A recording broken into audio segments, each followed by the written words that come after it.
Did you know Ethiopia has its own calendar?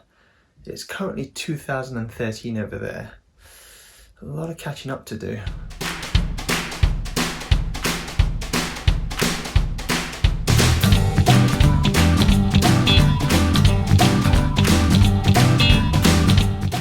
Hey guys, this is Shebs from Shebs the Wanderer, helping you to wander, discover, explore. This is another edition of Take a Wander with Shebs, where I get the chance to talk to someone else about their travels. My guest today is Garance Shoko. Garance is a CEO of Coda Society. She's going to be discussing with me about the company. Plus, she will be discussing with me about her journey in life up to now. So let's take a look. Hello, Garance. How are you? Hi, Shiv. I'm good. I'm great, and I'm glad to be here. How is New York? I know New York is still sort of in its pandemic stage. It hasn't really recovered properly as much as other parts in Europe and other parts of the world. Is that correct? Yes, it's true. Yes, we're still in like semi-confinement. Like life is definitely not back to normal. I am myself still quarantining, you know. You have more people in the streets, but everyone is wearing masks. We also have like restaurants now that are that are opening, but it's all outdoor sittings, you know. But like the city is really not back to normal. Like, you know, I'm from France, so my family is in Paris, and so they are like completely, you know, like well, trying to be back to normal, but meaning that they're back to their social life and almost back to their professional lives. And funny enough, my sister is in Sweden, in Stockholm. Okay. And so like they've been, you know, like dealing with the pandemic in a very different way. And you mentioned there that you're from France. So tell Yes. us your story. How did you end up in New York then? I was born and raised in Paris, France. My mother is from the Caribbean. She's from Martinique. And my father was from Poland. And so I'm first generation like Parisian French in some ways. So I grew up there. I discovered a love for music, for classical music and for piano performance very, very young. So when I was 3, and it was like truly a passion of mine. I was, for me, it was like understanding the world, understanding beauty. I think that I really started to like feel alive and understanding like my human condition when I started, like I discovered like Beethoven, actually, Moonlight Sonata. I think that's like, it's a very well-known piece. Because of that, I think that he had this effect. And me at 3 years old, I listened to that and I felt that I understood the meaning of life.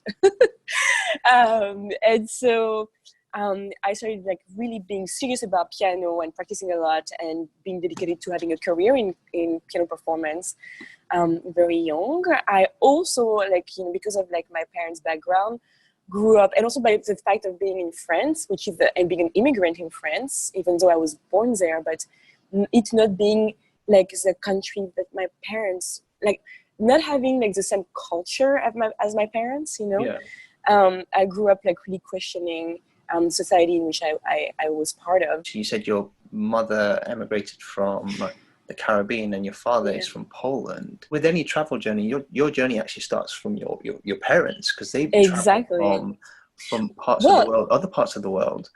Yes, and also I'm from 2 diasporas, right? When you think about it, so I'm like from a long lineage of travelers, because my father is Jewish, right? So and so coming from Poland, and we know like all about like the Jewish diaspora, right? And like the continued journey of Jewish people across the world. And my mother is Black, and so she's from the diaspora as well. So like coming from Africa, and then like generation later, like, you know, being in the Caribbean, and then like generation later, like leaving to come to France. And so it's like I'm coming from 2 stories that are very rich in terms of histories, in terms of understanding of societies, in terms of having to like really contemplate, you know, like who they are vis-a-vis like the greater community or the greater group. And so I think that like for me, it was natural to just like undertake a similar type of like intellectual or emotional journey when I was in France, in terms of like who am I, what does it mean to be me within a greater French context? Do I feel at home in France? But I didn't actually, not at all. Not even throughout your school life or anything, you felt You were French? I felt that I was speaking French. I felt that I was a visitor within the French culture. I felt that my culture was a mix of like, yeah, like Black culture, you know, Caribbean culture, but also like Pan-African culture, and also like Jewish culture. And then I had to adapt to a French context. And I know it sounds very weird because like many individuals who are born in a country really feel at home in that environment, in that country, you know, but I never really did. And I think that like also because I had music, it was a world also. And so I was able to like create an imaginary or create a sense of home, you know, with music. Also, let's not forget that France is like was and is still quite a very racist society. It's not a society that is particularly like welcoming to like people who are different. And so like being Black and Jewish, given like the whole like colonization being a big part of like the French history, and like the Holocaust being like also a big part of like French history. And Yeah. I think that like the two communities that I was coming from didn't have a particularly like peaceful nor happy nor productive relationship with France. And all that though with like the I think like the poetry, like France has a certain poetry and lyricism, you know, and an appreciation for the art, and also like a philosophy, you know, and so like also like honoring this type of intellectual pursuit.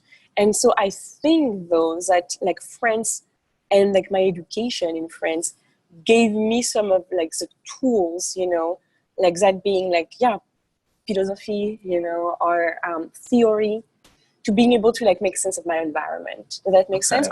Or developing a discourse about myself and about like my environment.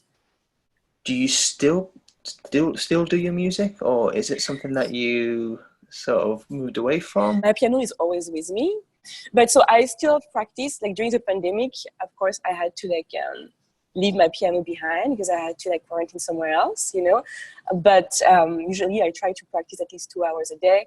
And also I'm like wanting to go back on stage. So yes, so stay tuned for that. I just want to take it back slightly and ask you about how you ended up in New York. So you were given your journey. So your pathway is actually, you didn't go from France to New York. You went through Cuba, I believe. Yeah. You went to university there as well. Is that correct? So I was always fascinated by Cuba. First of all, I always wanted to leave France, right? That was like my goal number one. And then I was like hearing more and more about Cuba as I was like shaping my own philosophy, my own understanding of societies, and also my love for the Caribbean and my love for music. Cuba emerged as like a very intriguing space because it has like this very Caribbean, very like Black, you know, identity, but also mixed with like this Eastern Europe kind of Russian, you know, like approach. And since my father was from like Eastern Europe, I think this mix was very intriguing to me.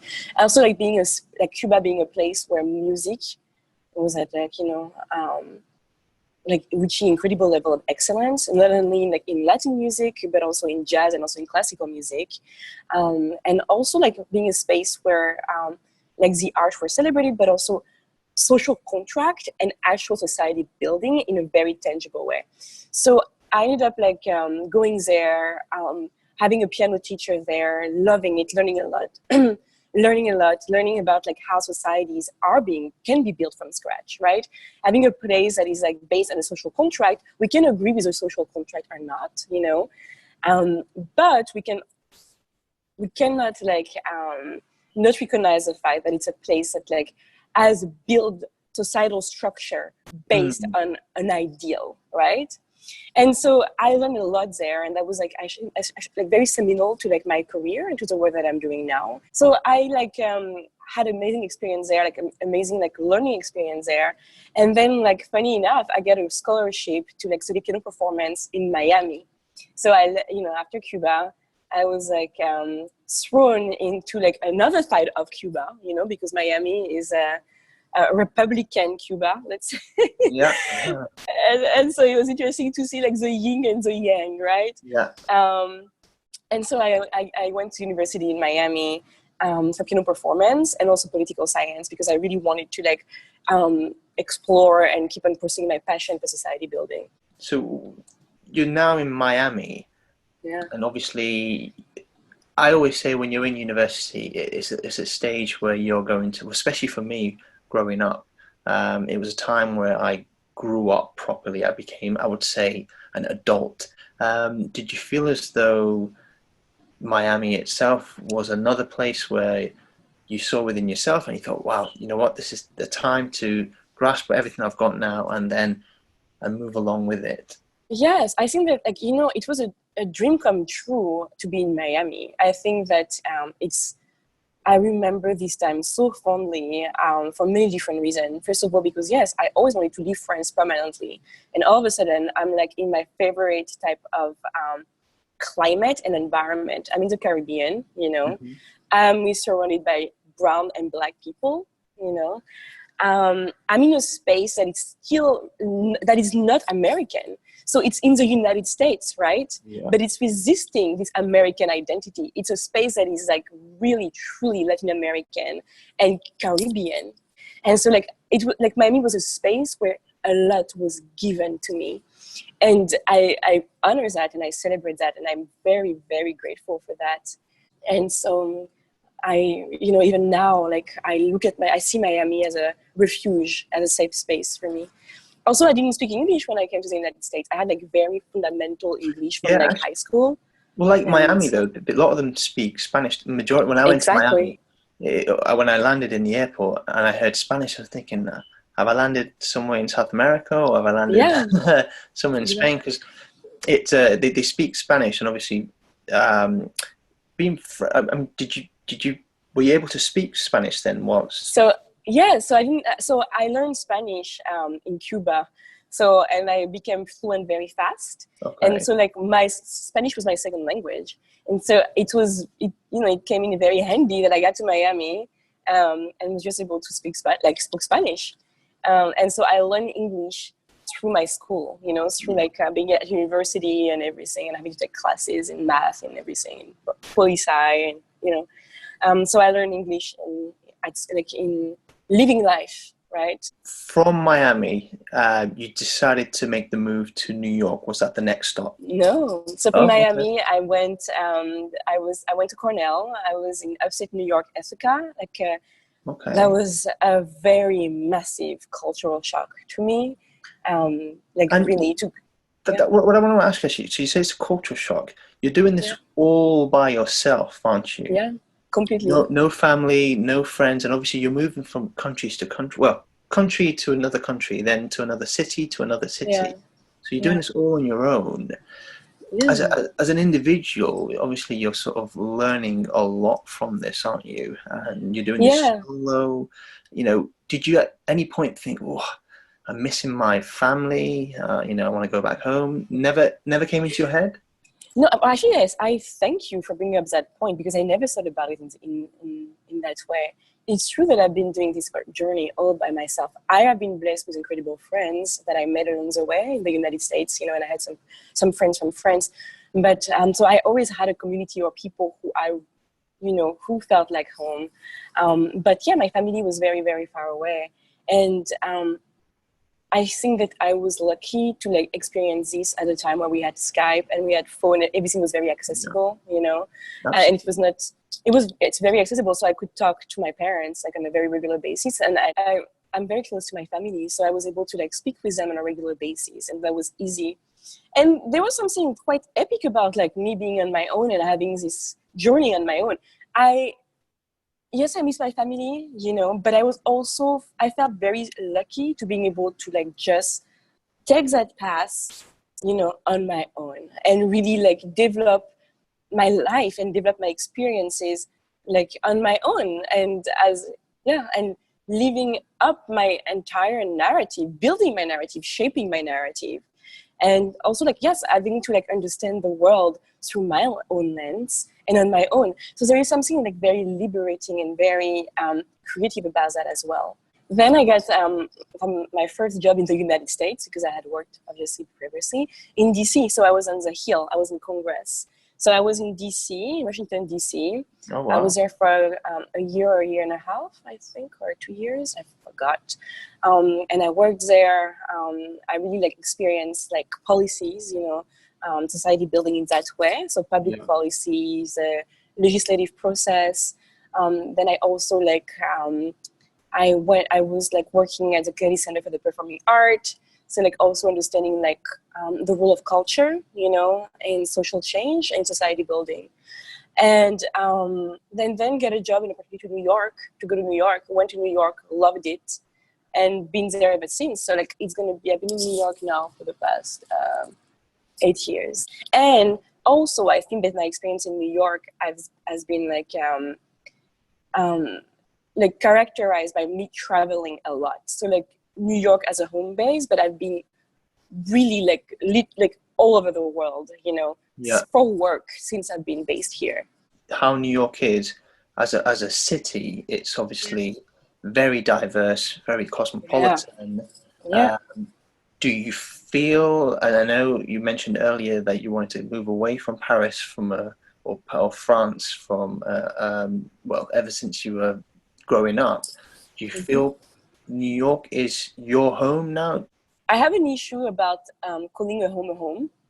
I've noticed that. I think that that's because of my background being from the diaspora as well, and I think that it stays in your genes, right? And so like you're always in movement, and it is hard to there is something very unsafe to think about a space as like your fundamental home. So my home is in myself, right? What I love about New York and why I am more inclined to call it home is because it is a transient city and it's cyclical. And it's a city that always changes, right? It's a blank canvas. So to your point, it's very, very diverse. But you see, like, for example, in Paris, Paris is Paris, doesn't change. Never gonna change. It has its vibe, its energy, its culture. The thing about New York is that you can have an experience in the meatpacking district, okay, that is very marking. And then like go back to the meatpacking district maybe like a year later and it's brand new. It's a new experience, The place doesn't get haunted. So New York, to me, because I was not born here, is not a haunted place, which means that there is some space for me to create, to build, to like reinvent myself, to keep on going, to and so that is for me very dynamic. And that is like what I need in terms of my work, in terms of my creativity, and also from like to feel safe, right? You're the founder of Coda Society. How did it start then? If you were to explain Coda Society to them, if they didn't know anything about it, how would you explain it to them? We help countries and regions and community rethink their society and their social and economic structures. Thinking about like a new, renewed like governance system, who should make decisions within a space, within a country, within a region, or within a community? Who is like what is a social contract for a space, for example? Who is in charge of like rethinking a social contract? How can communities and like resident of a space, or citizen, like able to like express what they want this space to like do for them? We're working with the Africa Center now, for example, and we're creating their Policy Institute, which is a space that celebrate and that position like Black scientists, Black political scientists, Black architect, Black engineer, Black in tech as like the leaders and the pioneer in like creating solutions for the rest of the world. You've been founder and CEO for how long? So like Coda, I've been CEO of Coda for the past like 3 years. And so it goes hand in hand with music as well. Like first of all, like also in terms of the title, Coda, it's a musical term. I don't know if you're familiar with it. But in each like classical piece, like in sonata specifically, at the end of a piece, you had a coda. And coda is like what happened after the end. So a sonata, for example, is very structured, right? You have a lot of rules in music composition. But then the coda is like after like the structure. Then like the composer can just like unleash its creativity, and its passion after the structure. Okay. And so that's why like for me, like I like really juxtaposing this idea, of coda, like it's not the end. It can, like the structures can be rethought, can be like reimagined, rebuilt, in a creative way is like what animates me, and that's the work that I do through Coda. So we work with urban planners, we work with with architects, we work with economists, we work with public policy experts, we work with biologists, with philosophers, with artists, because society is like all of that, and also like let's not forget about finance. Yes. I'm going to make it slightly more fun for you now. So, Thanks. Sure. So we've talked about your journey through to New York, and obviously you said you've travelled quite a bit. Do you have a favourite spot, would you say? I have many. I think that I mentioned before that I love Miami. So, if each time that I need to escape, I'll go to Miami. I think that one of the spaces that I've loved the most has been in Congo, in the DRC, Congo-Kinshasa. I had a chance to work there, and I went through the entire country, and and have like a very first-hand experience. And I like one of the places that struck me the most was like being on the Lake Kivu, and like being able to see to be on that lake was like ritualistic, even like a religious experience. Wow. To be like in this specific space and time, and being in like the center, it's like an energetic center of Earth that was very powerful and of like exquisite beauty. I've never been there, so I'm gonna have to get info off you before I go. It sounds I'll be happy to. Absolutely awesome. Yeah. I want to ask you, any memorable stories do you have? You must have some fascinating stories. I think that like one of a powerful like moment for me was being in Congo, in the DRC, right? Which is a place that is being considered, quite like intense, for lack of better words, because like it's large story of like exploitation from the West, and also like there is poverty in Congo. And so, like, despite the fact that it's one of the richest countries in terms of like primary resources, in terms of like the incredible intelligence and talent of the population, in terms of the diversity of like culture within Congo, is a country that is that is facing some difficulties, right? And so and also there is this entire narrative about like Afro-pessimism, and looking like from the West, looking into Congo or into like different countries on the continent as being like these very like dark, quote unquote, spaces, being able to like go to clubs, in the DRC after a long day of work, and like go dancing in in Lubumbashi or in Matadi was incredible. Yeah. And then like I went from Congo, where we worked on an amazing project, and with local communities, of course. And then like traveling right away to Brazil, and I was in Rio. So I went to a lot of museum there because I'm Afro-Caribbean, and all the gods that that they were talking about, the sacred land, all that represented safety, beauty, power, sacredness, was Congo. And so I got to experience, the two, because a lot of slaves were taken from the continent and sent to Brazil, as everyone knows, right? And South America and the Caribbean. And so Congo is seen as this space, as this place that is, that has some negative connotation, but yet, for Black people in the Caribbean and South America, and in Brazil specifically, is a place that is a sacred land. It's sacred, right? And so being able to go back to Congo after being in Brazil and telling them, but you're considered gods throughout, for Afro-Caribbean and Afro-Latinos, you're gods. I don't know about for yourself, when you go somewhere, does it have to have an appeal to you in terms of, there has to be an urge for me to go there. I couldn't just go somewhere just for the sake of going. Is that the same with you? It depends, to be honest. I love also being surprised. So for example, a couple of years ago, I wanted to escape New York, and I had a bit of time, and I said I can choose wherever I want to go. Put my finger on the map. I was let's go to South Korea.